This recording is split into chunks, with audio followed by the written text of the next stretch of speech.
America is burning. A state of emergency has been declared in one part of that troubled country. The mayor of Baltimore has placed his city under curfew after protests turned violent in the wake of the death of yet another African American in police custody. The Maryland National Guard has been deployed, with police arresting ever more people. At the same time, the police themselves have suffered dozens of casualties in violent clashes with the protesters, with the Baltimore police chief resorting to tough talk about a clampdown on the rioters. Violence even broke out after the funeral of 25-year-old Freddie Gray, who died of severe spinal injuries on April the 19th, 2015, a week after he was arrested and detained by Baltimore police. Gray's death while in police custody sparked riots in the largely black city. With many arrests, police brutality and injuries to the police themselves before this latest violence, the provocation of this and other deaths, such as those of Michael Brown in Ferguson, Missouri, Eric Garner in Staten Island, New York, and Walter Scott in North Charleston, South Carolina, have fueled the anger and the riots. So do the US police act in an illegal or racially prejudiced manner? What is the agenda that lies behind politicians and the mainstream media describing these riots as gang-related? And what is the future for black Americans in the United States? These are the simple and disturbing questions we sought to answer. And we began with this. How would you describe the relationship between the American police and black citizens? That's the question we put to the American public. Poor, at best. I don't think the American police are really in touch with what's going on in the black communities at all. They police them, but they don't know what it's like to be there, especially given the fact that vast majority of American police are white. I feel like police brutality is a big topic right now, and African Americans are being treated unfairly, so it goes both ways. I just want peace for the world. Terrible. Nobody's communicating with each other, and it's really bad right now. I feel that we need a police department and make things better. It really goes both ways. Like, everyone has their own side of the story, but regardless, I do think that the blacks are always targeted first, which is very unfair. But horrible. I don't know. They like to abuse on black people. We asked our experts to define the true relationship between the American police and black American citizens. I describe the relationship between the police and the black community in America as one fraught historically with violence, torture, assault and mass incarceration. From the Watts Rebellion to Los Angeles riots and to today in the waves of unrest in 2014 Ferguson and Baltimore. The relationship, or rather more the role of the police in America has been one to repress and keep in the black community's systemic class inequalities, mass incarceration, and just the sheer poverty in which the black community live in. They are always the first to receive the brunt of austerity programs, whether it was Bill Clinton or Obama. They have social mobility cut off to the black community. Youth services, hospitals, education, the schools that they go to, all dilapidated. In America today, you still have a very segregated society. If you look at, the population of Ferguson in today, it's 2/3 black, and some of the schools are a majority black. And these are the schools which are least funded. I think the relationship between the American police and black citizens is absolutely toxic, characterised by a high level of police racism and police brutality that's produced a very strong reaction from the black community in the United States. The violence was triggered by the US police killing of black citizen Freddie Gray. Given that they appear to have chased him without probable cause, do the American public regard these actions as illegal, as racially prejudiced, or both? I don't want to say it was racially prejudiced because it was black and white cops involved. So I would just say that today, it's all going around. Even white people are getting arrested for just random stuff. So I don't even think it's just racist stuff no more.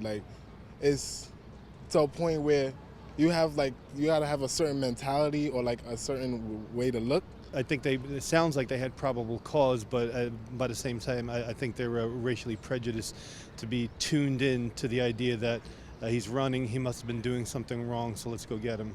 I think it was both because, well, I'm not really up to date on the riots thing, but of course, like the minute you're gonna hear that it was Freddie Gray, right, and they just attacked him. Prejudice, because they had no reasonable cause to be chasing them. Both.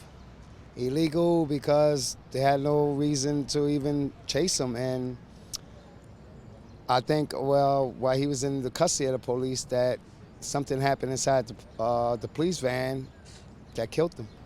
It's certainly illegal. I'm definitely going to go that far.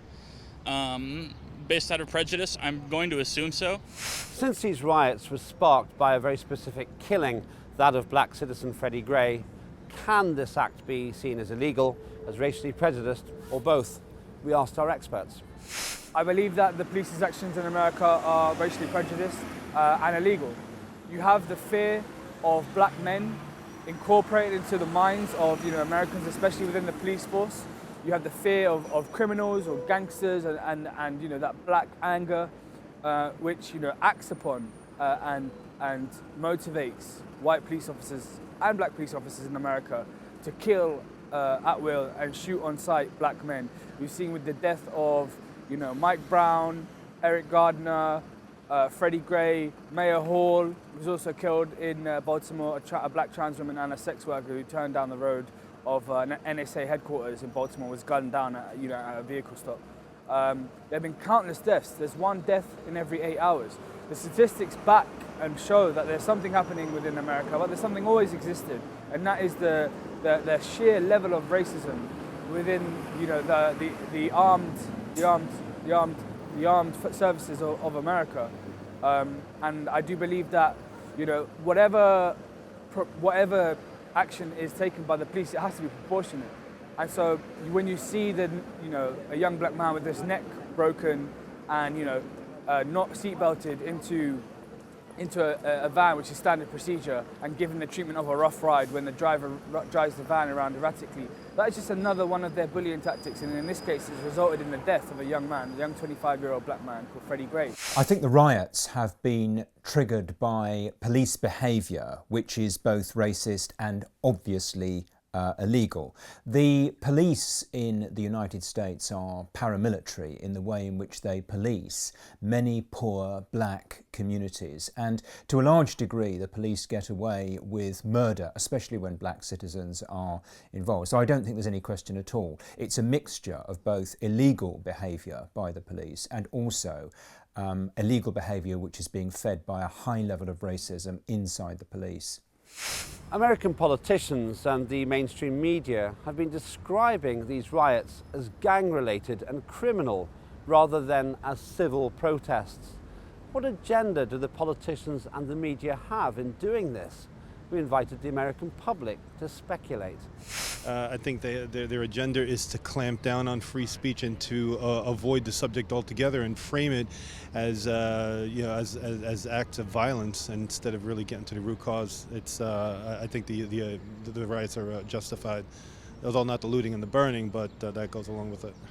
Well, I know there was a lot more peaceful protesting than there was rioting, and the media definitely, honestly, I think the media is putting across the riots more so to get more views and get like a little more attention. You know what I mean? Because it's like ever since the birth of cable and the ratings races of it's about garnering attention more than it is giving the what for. I think their agenda is to really promote all of this, because once they see that they have us in a certain mind state, once they keep it going that way, then they know that they have us where they want us, and then once it keeps going that way, they could just keep locking us up. How do you do? Describing these riots as criminal and gang-related is clearly a very strong value judgment. We asked our experts to consider what motives the politicians and the media may have in using such strong terms. I think what's clear from every single riot, especially from the black community in America, is that they do want to give out the perception that these riots are criminal and that they're by thugs, looters and gangsters. At the end of the day, Destruction to property and destruction to wealth is nothing. It's absolutely nothing compared to the destruction, the death of lives. And it's funny how people can be outraged, especially the wealthier middle class communities of America, can be outraged at the looting and this criminal, mindless, animalistic violence happening. But they're the ones who have never ever given an inch of listening or voice to the problems inside the black community, whether it's economic or whether it's to do with the police. So I think the police and the media and the state absolutely want to perceive that these riots are not protests. And what is clear from some of the alternative media coming out on social media, on Zine, on Vine, on Instagram, is that these protests are super political. These protests have black men and women uniting who have previously been at conflict with each other. For example, the Bloods and the Crips that formed a truce so that they can march together for a march for Freddie Gray in Baltimore. Not to shoot the police, but to march as united black people. And so, the demands coming out of these protests need to be aired, and just like all riots, especially in the riots here in the UK in 2011, they were quick to perceive them just as looting and people were wanting to have free stuff. They didn't actually give any voice to the issues behind, the killing of Mark Duggan or the disenfranchisement of the youth. Just like here and just like in America, how the youth are being, all having their future taken away from them through the cuts and through how the police treats them on a daily basis. I think what the politicians and mainstream media are doing is they are seeking to stereotype black communities as criminal, which is a way of dealing with the problem that there are massive levels of discrimination and poverty afflicting black communities. And those are communities, therefore, that have to be, as it is seen by the rich, by the elite, by political and economic elites, by the state, certainly in the United States, communities that have to be controlled, have to be contained, have to be heavily policed. And one of the ways in which that is justified to wider American society is by stereotyping black communities. So there's a systematic attempt to criminalise the response of black communities in the form of mass protests, and to imply that these responses to police brutality are illegitimate. But the protests are excellent and essential, because it's only if black communities organise and resist that they can turn this into a serious issue. They can expose what's going on and create a real possibility that we're going to see a change in the way in which black communities are policed in the United States. The US is known internationally for racism and violence against black people, especially at the hands of its police. Why is this? The American public said this. I guess it's because they're the ones who are out on the street more to see the activity that's going on. So they use them to get through us the more easy way. Because of America's ethos. America was founded and flourished because of slavery, and so given the fact that it never really faced what it did, racism and what we have today was bound to happen. Well, I'm not sure. Just like racism towards black goes way back, and just nothing. Some change, yeah, but I feel like nothing is really getting done for the black community. And police-wise, I don't know. Like I said, they're just so easy to target the African Americans for some reason. They probably look guilty in their eyes. I don't know. Because for a long time, no one been noticing what's going on. Now we got cameras everywhere, and everyone's taking pictures and video taping everything. Now we really get to see what's going on. Now we really get to see the real truth. There's a lot of it. There's a lot of police violence. I think it's not necessarily, there's cases absolutely where it can be attributed to a prejudice and to and to a whole number of reasons. But I think a very effective way to deal with it as well would be to re-examine the way the police system is structured. How do our experts interpret the causes which have led the American police to develop a reputation for racism and violence against African Americans? What is well known internationally is the violence from American, especially white police officers to the black community, because it's so stark, it's so ingrained into their experience. Like, you can see videos all across social media of instances of stop or search, or officers pinning people to the ground, punching them up, beating them up, pointing guns at them. There's no level of any humanity or cooperation in terms of the way they interact with people. It's just sheer, quick, sort of a militarized style of policing. And that violence is well known internationally, and more so than probably any other country, on this earth. You have 60% of America's population consisting of people of color, 40% black, 20% Latino. You have in Ferguson and Baltimore over 90% of stop and searches, vehicle stops being black or made against black people. In Ferguson, you have 54 of its police officers in that department, 50 are black. So 94% are white, and 4 of them are black. You have these levels of statistics which show the dominant ideology and dominant culture they represent, and that is one of white supremacy and patriarchy and violence. And it does have historical roots. It has historical roots from slavery, it has historical roots from the police's role with the KKK in suppressing the civil rights movement, in suppressing black radical organizations, and to today. There's a very long history in the United States of racism, which of course goes right back to the days of slavery, where it was a central part of American culture that black people were inferior. You had to argue that they were inferior, that they weren't like us. They were not, like us as white Americans saw it, because otherwise you couldn't justify human slavery. So that's really the deepest root of American racism. And that's run right the way through to the present as a feature of American culture. But of course it's been challenged constantly throughout American history, because increasingly through time black people have organised and have resisted, and many of the major changes that have taken place. Black people participated in the revolution, they were central to the Civil War, there's the Civil Rights Movement, right up to the present. There's a strong tradition of black struggle which is challenging that racism, but it remains deeply rooted in American society. And I would say today, because American society is a class society, a deeply class-divided society, and political and economic elites wanting to hold on to their wealth and their power, they have an interest in dividing working people. And one of the ways in which they do it traditionally in the United States is by peddling racism. So they turn white workers against black workers, white communities against black communities, in a way that's designed to divide people so they don't unite against the people who control American society and the wealth of American society. And so we come to a profound question. What is the future for black Americans in the US? Here's the opinion of the American public. I would want a peaceful equality in this world, but realistically, there's no such thing as equality, so I just want everybody to be in harmony. That's what I want. That's what I wish. I think it's better. It looks better than it was 50 years ago, but not necessarily for the average black person.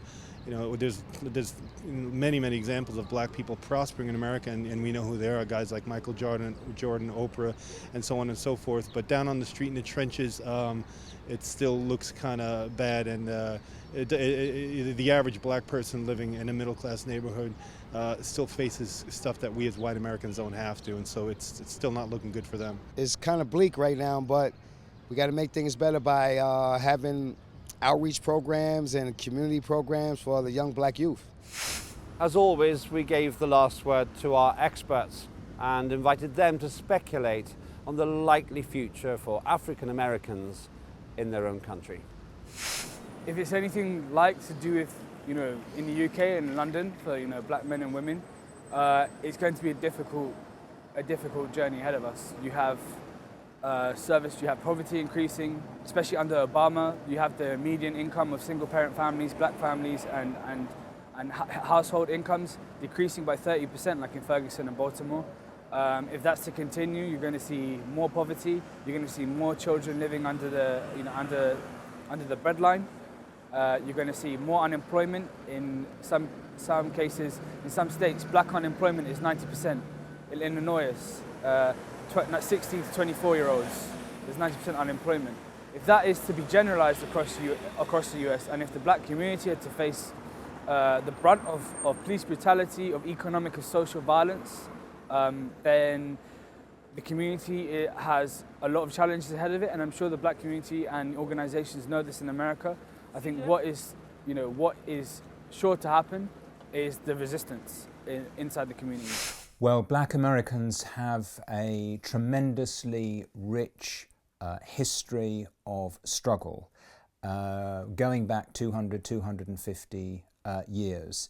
1 in 10 Union soldiers at the end of the American Civil War was black. It was black soldiers to a large degree who ended slavery. The explosion of struggle in the 50s and the 60s in the southern states against racism was an inspiration not just to the whole of American society but the whole of world society, triggering a whole wave of struggles across the world. There's a tremendously rich tradition of black struggle in the United States.